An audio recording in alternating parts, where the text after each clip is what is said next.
Here's a quick guide on how to use OnlyFans. Go to onlyfans.com and create an account by signing up with your email or linking your Twitter, Google account.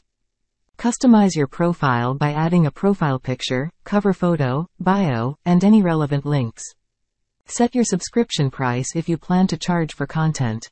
Start creating content like photos, videos, and posts. You can also offer exclusive content to subscribers, set up pay-per-view, PPV, messages, and interact with fans through direct messages. Promote your OnlyFans account on social media platforms to attract subscribers. Consistent posting and engaging with your audience helps retain and grow your subscriber base. Earn money through subscriptions, PPV content, tips, and paid private messages. OnlyFans takes a 20% commission on your earnings.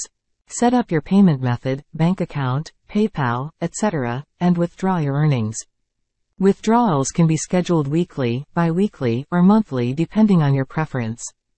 Remember to follow OnlyFans guidelines and respect copyright laws when creating and sharing content.